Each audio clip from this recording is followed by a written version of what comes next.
بسم اللہ الرحمن الرحیم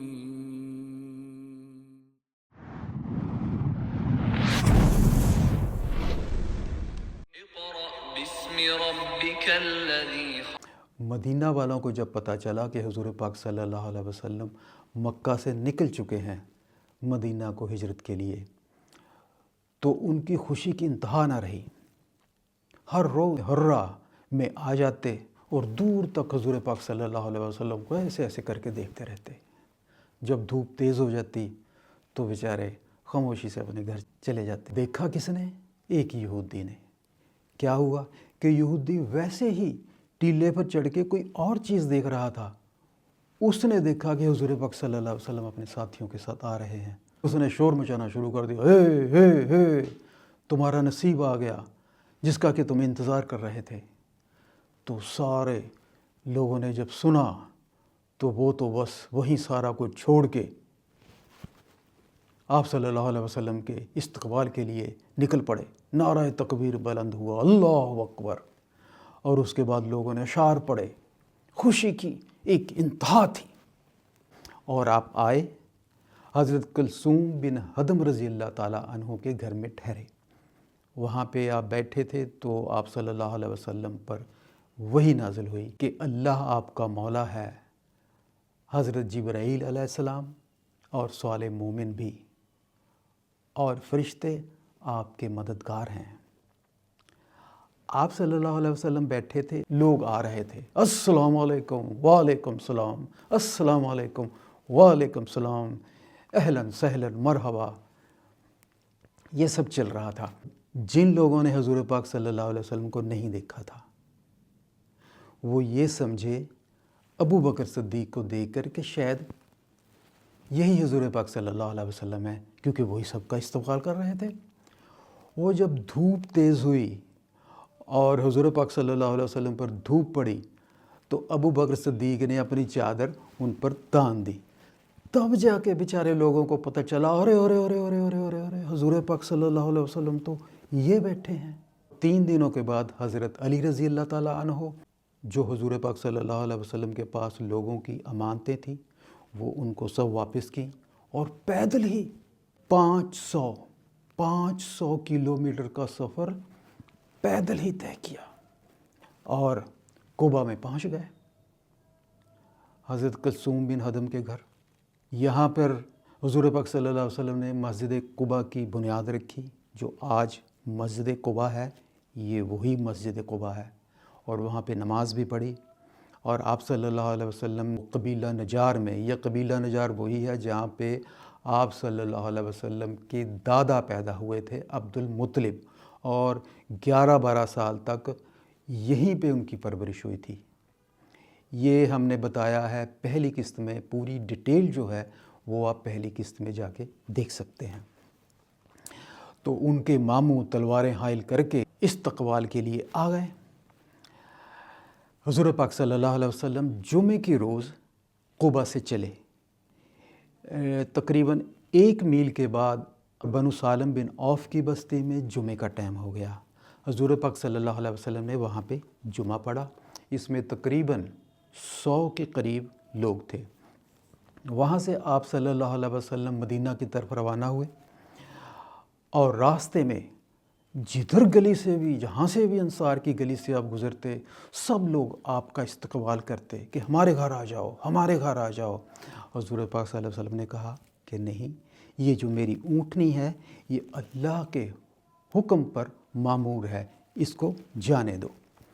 اونٹنی چلتی رہی، اور 2.5 کلومیٹر پہ، جہاں پہ آج مسجد نبوی ہے، وہاں پہ جا کے رک گئی۔ سب لوگ دیکھ رہے ہیں، حضور پاک صلی اللہ علیہ وسلم وہیں اونٹنی پر بیٹھے ہیں۔ اس کے بعد کیا ہوا؟ اونٹنی پھر چل پڑی، تھوڑی دیر چلی اور چل کے پھر یو ٹرن مارا۔ لوگ سب دیکھ رہے ہیں، تو اسی جگہ پہ آ کے پھر رک گئی، پھر بیٹھ گئی۔ حضور پاک صلی اللہ علیہ وسلم بھی اتر گئے، اور سارے لوگوں نے کہنا شروع کر دیا، ہمارے گھر آ جاؤ، ہمارے گھر آ جاؤ، ادھر سے آواز آ رہی ہے، ہمارے گھر آ جاؤ، ادھر سے کوئی آگے اونٹنی کی نکیل پکڑ رہا ہے، کوئی کجاوا پکڑ رہا ہے، ہمارے پاس آ جاؤ۔ تو حضور پاک صلی اللہ علیہ وسلم نے کہا کہ نہیں، جس کا گھر سب سے نزدیک ہے یہ حق اس کا ہے۔ تو ابو ایوب انصاری نے جب سنا، انہوں نے فوراً کجاوا اٹھایا، کہا یہ رہا میرا گھر۔ حضور پاک صلی اللہ علیہ وسلم نے ان کو کہا کہ میرے قیلولہ کا انتظام کرو، کیونکہ حضور پاک صلی اللہ علیہ وسلم ہمیشہ دوپہر کے بعد قیلولہ کرتے تھے۔ اور اونٹنے کی نکیل حضرت اسد بن زرارہ نے پکڑ لی، وہ اونٹنی کو لے گئے اور اونٹنی ان کے گھر میں رہی۔ یہ اسد بن زرارہ وہی ہیں جن کے پاس مسلمان کے پہلے سفیر موصب بن عمیر رضی اللہ عنہ آ کے رکے تھے، اور ان دونوں نے مل کے گھر گھر میں اسلام پھیلایا تھا۔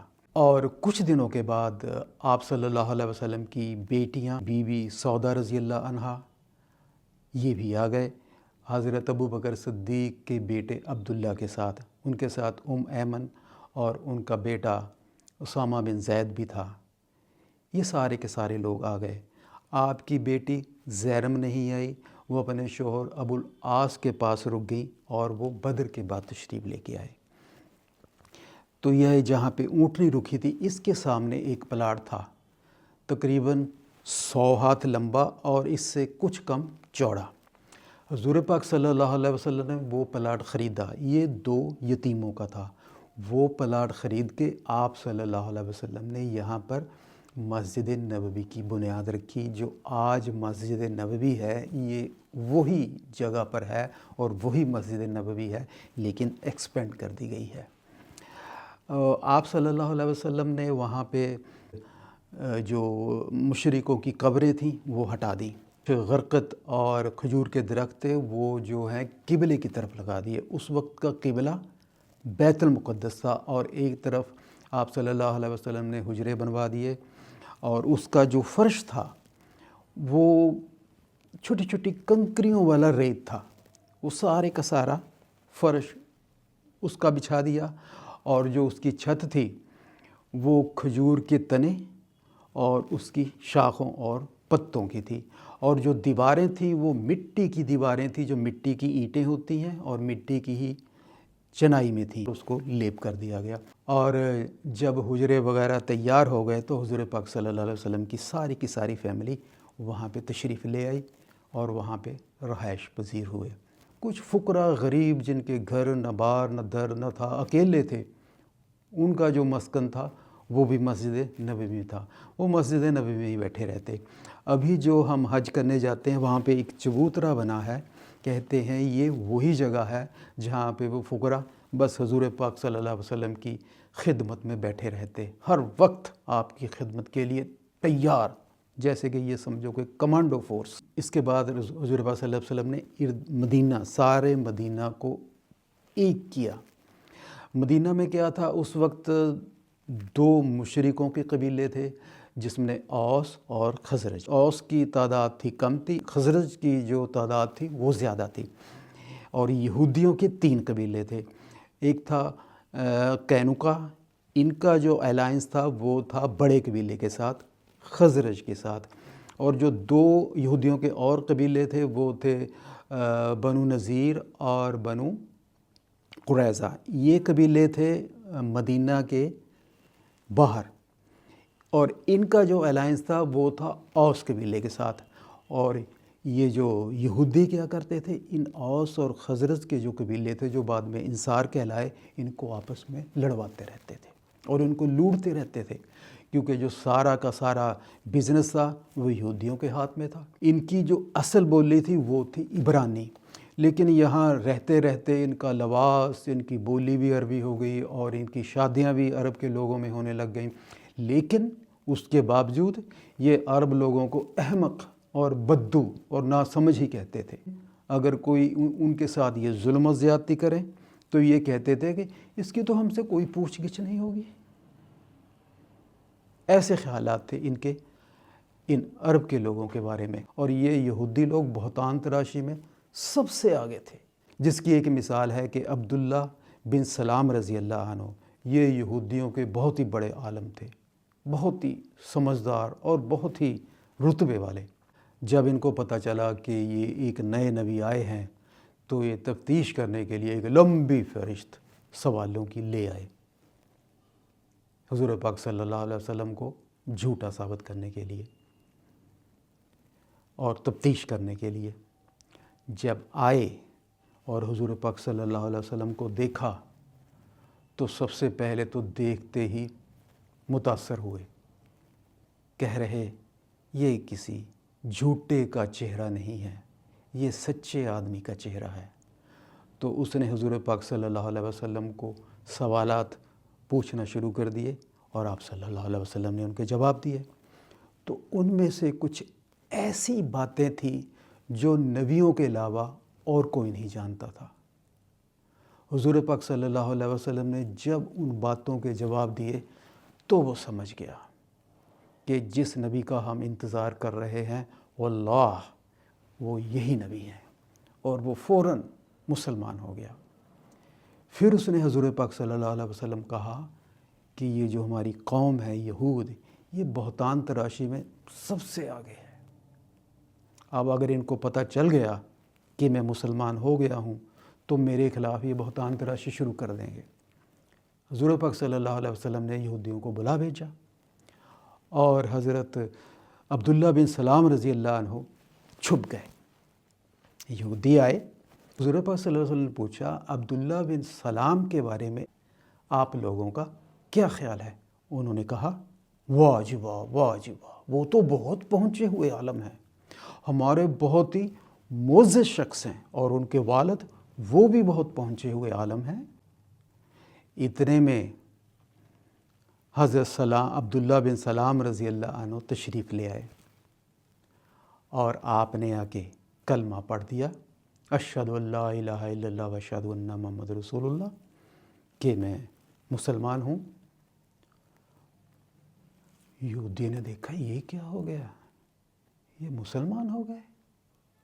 اوہ بس اس کے بعد انہوں نے ایک دم پانسا پلٹ دیا اور کہنے لگے یہ تو جی ہماری قوم کے سب سے برے لوگ ہیں، ان کے والد بھی اور یہ بھی، ان سے گھٹیا بندہ تو ہماری برادری میں ہے ہی نہیں۔ تب حضور پاک صلی اللہ علیہ وسلم کو اندازہ ہوا کتنے بہتان لگانے والے لوگ ہیں۔ حضور پاک صلی اللہ علیہ وسلم اس کے بعد چکنے ہو گئے۔ اس کے بعد حضور پاک صلی اللہ علیہ وسلم نے انس بن مالک کے گھر مہاجرین اور انصار کے درمیان بھائی چارہ کروایا۔ یہ تقریباً 90 کے قریب لوگ تھے۔ دونوں کو کہا کہ یہ آپس میں ایک دوسرے کے غم گسار ہوں گے اور اصلی وارث کی بجائے یہی لوگ ایک دوسرے کے وارث ہوں گے۔ لیکن جنگ بدر کے بعد آیت نازل ہوئی کہ اصلی حقدار تو نسبی ورثے والے ہی ہیں، چنانچہ یہ جو وراثت تھی اس کے بعد یہ ختم کر دی گئی۔ اور ایک روایت میں ہے کہ انصار نے حضور پاک صلی اللہ علیہ وسلم کے کہا کہ کیوں نہ ہم اپنے باغات اور اپنی جائیداد مہاجرین میں آپس میں آدھی آدھی بانٹ لیں، تو حضور صلی اللہ علیہ وسلم نے انکار کر دیا کہ نہیں۔ تو پھر انہوں نے انصار نے کہا یہ ایسا کریں کہ ہمارے کھیتوں میں اور ہمارے باغوں میں یہ لوگ کام کریں، ہم ان کو اپنے پھلوں میں حصہ دے دیں گے۔ چنانچہ اس بات پہ یہ سارے کے سارے لوگ ایگری ہو گئے۔ یہ تھی ان میں آپس میں محبت، جو کس وجہ سے تھی؟ نبی کی وجہ سے، اسلام کی وجہ سے۔ اس لیے اگر ہم اسلام میں پورے کے پورے اتر جائیں تو مسلمانوں میں آپس میں ایسی محبت ہو جائے، اللہ کرے ہو جائے۔ اور اس کے بعد حضور پاک صلی اللہ علیہ وسلم پورے کے پورے علاقے کو، پورے یثرب کو اور ارد گرد کے علاقے کو ایک جھنڈے کے اندر لے آئے۔ اس میں حضور پاک صلی اللہ علیہ وسلم کی طرف سے کچھ شرائط وغیرہ لکھی گئی، جن میں جو مین تھیں وہ یہ تھی کہ ان کی دیت اور قصاص جو ہے وہ اسی طرح رہے گا، اور اس کے بعد اگر کوئی شخص کسی مومن کو قتل کرے گا تو اس کا قصاص دینا پڑے گا، چاہے وہ کسی کا رشتہ دار ہو یا کوئی اور قریب بھی ہو، اس کو یہ قصاص دینا ہی پڑے گا۔ کوئی معاف کر دے تو یہ الگ بات ہے، اور اگر کوئی مسلمان کے خلاف کوئی سازش یا کوئی ظلم اور زیادتی کرے گا تو یہ تمام لوگ اس کے خلاف اکٹھے ہو جائیں گے، چاہے وہ کوئی اس کا رشتہ دار ہو یا چاہے کوئی اور قریبی ہو، ان کو اس کی مدد کرنی ہی پڑے گی۔ اور کوئی مسلمان کسی کافر کی نہ مدد کرے گا اور نہ ہی اس کو پناہ دے گا، اور تمام لوگوں کو ان کے جو حقوق ہیں وہ بالکل برابر کرتی ہے، چاہے کوئی بڑا ہے چاہے کوئی چھوٹا ہے۔ اور اگر کوئی یہود ہمارے پیروکار بنیں گے تو ان کی بھی ایسے ہی مدد کی جائے گی جیسے کہ مسلمانوں کی مدد کی جائے گی۔ اگر ان پہ ظلم ہوگا تو ان کی مدد کی جائے گی، اور اگر مسلمانوں پہ کوئی ظلم اور زیادتی یا کوئی جنگ چھڑ جائے گی تو یہودی بھی ان کی مدد کریں گے۔ اور اگر اس کے بعد بھی کوئی پرابلم آتی ہے، کوئی ڈسپیوٹ آتا ہے، تو وہ جو مقدمہ ہے وہ حضور پاک صلی اللہ علیہ وسلم کے پاس آئے گا، اور حضور پاک صلی اللہ علیہ وسلم اس کا فیصلہ کریں گے، اور وہ فیصلہ ماننا پڑے گا۔ یہ تمام کے تمام جو شرائط ہیں یہ لکھ دیے گئے، اور اس طرح ایک چھوٹی سی ریاست تیار ہو گئی، اور اس کا جو مرکز تھا وہ مسجد نبوی میں تھا۔ یعنی کہ مسجد نبوی میں دین کی دعوت بھی ہوتی تھی اور نماز بھی پڑھی جاتی تھی، اور یہ جو ریاستی امور ہیں ان کا فیصلہ بھی ہوتا تھا۔ آپ حضور پاک صلی اللہ علیہ وسلم سویرے فجر کے بعد سورج نکلنے تک وہاں بیٹھے رہتے، صحابیوں سے مشورے ہوتے، اور جن دن کے جو کام ہیں، جو بھی دن کے کام کرنے ہوتے تھے، وہ سارے کے سارے اس وقت طے ہو جاتے تھے۔ اس کے بعد لوگ اپنے اپنے کام کو نکل جاتے۔ یہ تھی ایک چھوٹی سی ریاست، مدینہ ریاست، یہاں سے شروع ہوئی، جو آج پوری دنیا میں ماشاءاللہ مسلمان پھیلے ہوئے ہیں، وہ اسی ریاست کی دین ہے۔ اور اس کے بعد ایک فوج تیار کی گئی، ایک سادہ فوج جن کے پاس تلوار ہوتی تھی، اور وہ گشت کے لیے نکلتے تھے ان شاہراہ پر جو کہ خاص طور پر مکہ سے مدینہ ہوتے ہوئے شام کی طرف جاتے تھے۔ ان کی پوری نگہبانی ہوتی تھی، اور ان کی ساری جاسوسی ہوتی تھی، وہ ساری اطلاع ادھر حضور پاک صلی اللہ علیہ وسلم کے پاس پہنچتی تھی۔ اس کے بعد حضور پاک صلی اللہ علیہ وسلم نے یہودیوں کے ساتھ بھی اسپیشل معاہدے کیے۔ وہ معاہدے یہ تھے کہ یہ یہود ہیں ان کا بھی اتنا ہی حق ہوگا جیسا کہ مسلمانوں کا حق ہے، اور اگر یہودیوں پر کوئی مصیبت آئے گی تو مسلمان ان کی ہیلپ کریں گے، اگر مسلمانوں پر کوئی مصیبت آئے گی تو یہودی ان کی مدد کریں گے۔ لوگ اپنا اپنا خرچہ خود اٹھائیں گے، اور مدینہ میں کوئی بھی ظلم، زیادتی، ناحق قتل اور فساد وغیرہ نہیں ہوگا، اس کے خلاف کارروائی کی جائے گی۔ ہر قبیلے والے اپنے اپنے اطراف کا ڈیفنس کریں گے اور مسلمانوں کی مدد کریں گے اگر کسی حال میں مدینہ پر اٹیک ہوتا ہے۔ ادھر یہ جو بیچارے غریب مہاجرین مکہ میں تھوڑی بہت زمین جائیداد چھوڑ کے آئے تھے، مشرک لوگوں نے اس پہ بھی قبضہ کر لیا، بیچاروں کو بالکل ہی خالی کر دیا، اور مسلمانوں کا بیت اللہ میں آنا، ان کا طواف کرنا، اس پہ بھی پابندی لگا دی۔ ایک بار حضرت سعد بن معاذ رضی اللہ عنہ مکہ میں آئے، وہ امیہ بن خلف کے ہاں ٹھہرے۔ امیہ بن خلف وہی ہے حضرت بلال رضی اللہ عنہ جس کے غلام تھے، اور یہ جو ان کو پیٹا کرتا تھا۔ حضرت سعد بن معاذ نے کہا کہ چلو خانہ کعبہ کا طواف کرنے جاتے ہیں۔ وہ امیہ بن خلف کے ساتھ بیت اللہ میں آ گئے اور طواف کرنے لگ گئے، تو ابو جہل اس نے ان کو دیکھ لیا اور آ گیا، دھمکی دینے لگا کہ تم ان کے ساتھ ہو اس لیے میں تم کو چھوڑ رہا ہوں، ورنہ تم یہاں سے زندہ نہ بچتے۔ حضرت سعد بن معاذ کو بھی غصہ آ گیا، انہوں نے کہا اے مجھے دھمکی مت دینا، یہ جو تم تجارتی قافلہ لے کے جاتے ہو نا ادھر مدینہ سے، اگر مجھے کچھ ہوا تو وہ نہیں لے کے جا سکتے۔ اس پہ ابو جہل ٹھنڈا پڑ گیا، اور اس کے بعد قریش نے ایک دھمکی امیز خط لکھا، کس کو؟ عبداللہ بن ابی کو۔ عبداللہ بن ابی کون تھا؟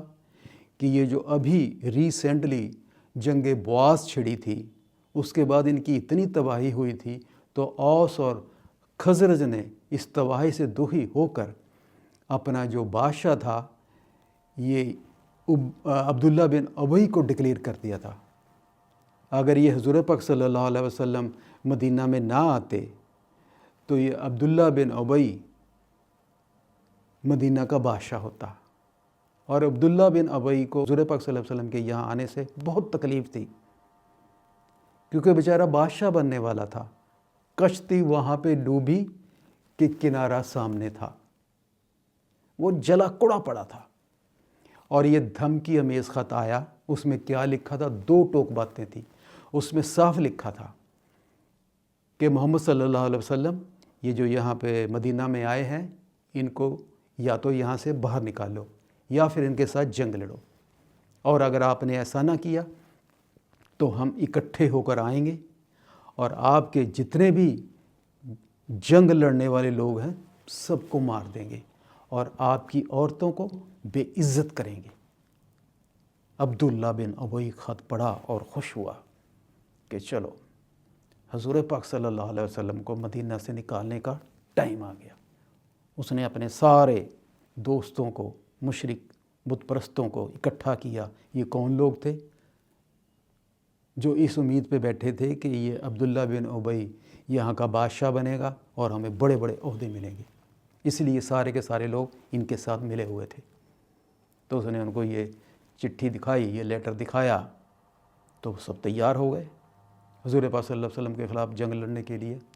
اور جب حضور پاک صلی اللہ علیہ وسلم کو اس بات کا پتہ چلا تو آپ صلی اللہ علیہ وسلم اس کے پاس گئے اور اس کو کہا کہ دیکھو، قریش والے تمہارا اتنا نقصان نہیں کر سکتے جتنا تم خود یثرب کا نقصان کرو گے۔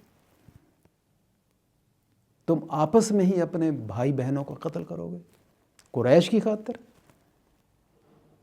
تو اس کے جو ساتھی تھے عبداللہ بن ابی کے، ان کے بات سمجھ میں آ گئی کہ محمد صلی اللہ علیہ وسلم ٹھیک کہہ رہے ہیں، وہ پیچھے ہٹ گئے۔ تو اس کے ساتھ عبداللہ بن ابی وہ بھی ٹھنڈا پڑ گیا، بیچارہ کیا کر سکتا تھا، چپ کر کے بیٹھ گیا۔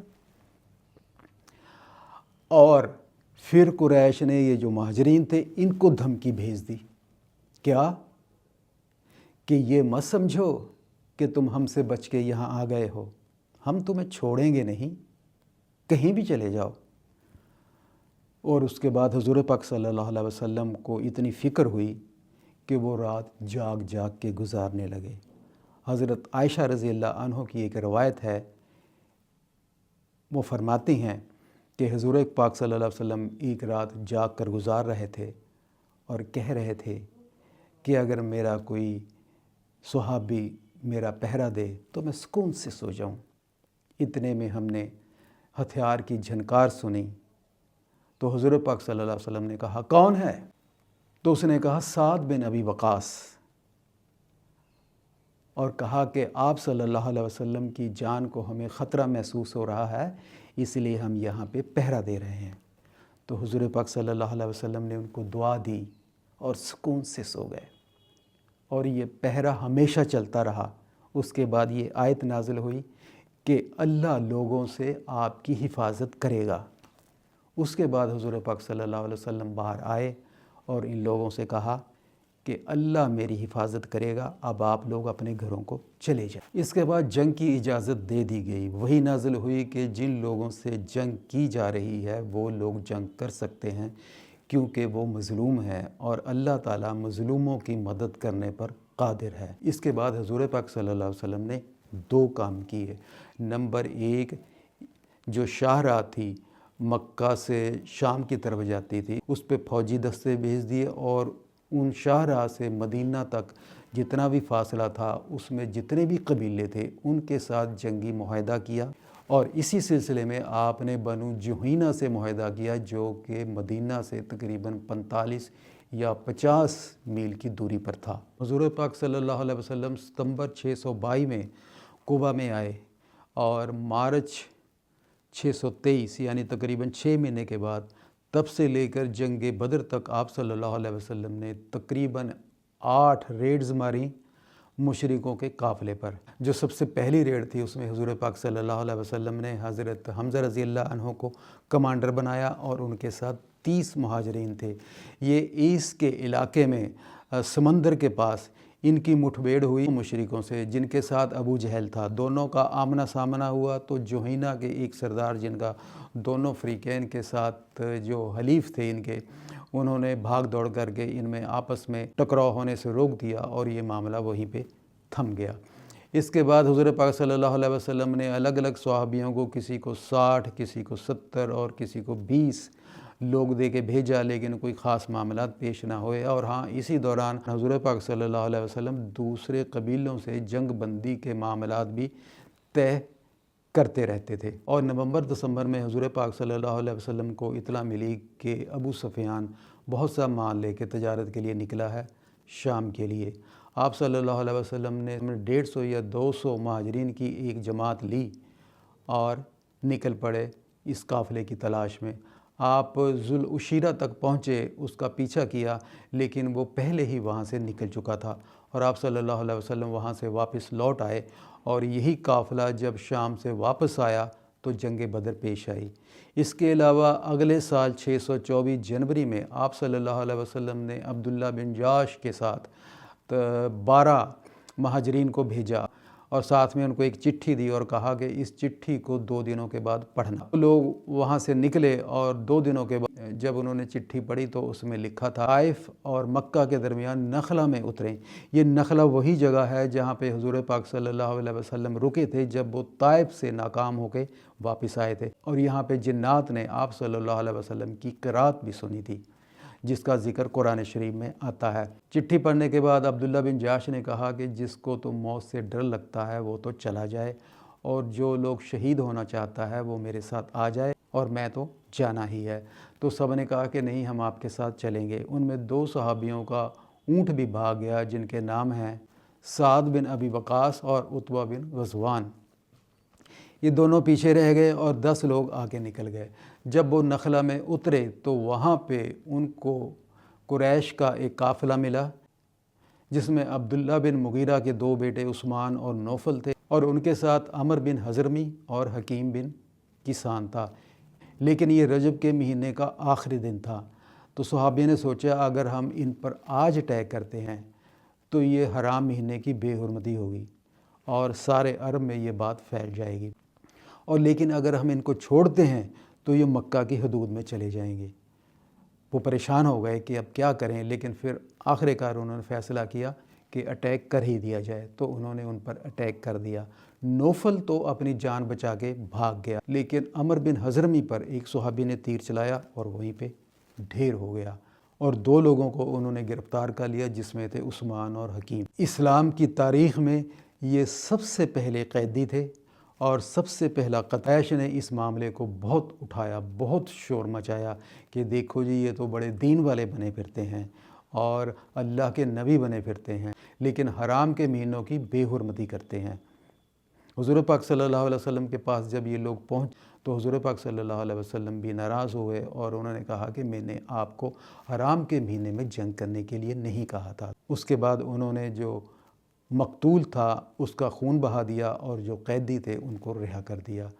اسی دوران یہ وہی نازل ہوئی کہ لوگ آپ سے حرام کے مہینے کے بارے میں پوچھتے ہیں، ان میں قتال کرنا بہت بڑا گناہ ہے، لیکن اللہ تعالیٰ کی راہ سے روکنا اور شرک کرنا، مسجد حرام سے روکنا اور وہاں کے باشندوں کو باہر نکالنا، یہ اللہ کے نزدیک اس سے بھی بڑا گناہ ہے، اور فتنہ اللہ کے نزدیک قتل سے بڑا ہے۔ اور اس واقعے کے بعد جنگ کو فرض قرار دے دیا گیا۔ ابو سفیان کا جو قافلہ شام سے واپس آنا تھا، حضور پاک صلی اللہ علیہ وسلم کی اس پر پوری نظر تھی۔ آپ صلی اللہ علیہ وسلم نے 2 صحابیوں کو شمال کی طرف لیے اس قافلے کا پتہ لگانے کے لیے بھیجا۔ وہ وادی حرا میں رکے رہے اس قافلے کی گھات میں۔ چنانچہ جب وہ قافلہ واپس آیا تو آپ فوراً حضور پاک صلی اللہ علیہ وسلم کے پاس آئے اور اس قافلے کی آپ صلی اللہ علیہ وسلم کو اطلاع دی۔ حضور پاک صلی اللہ علیہ وسلم نے صحابیوں کو اکٹھے کیا۔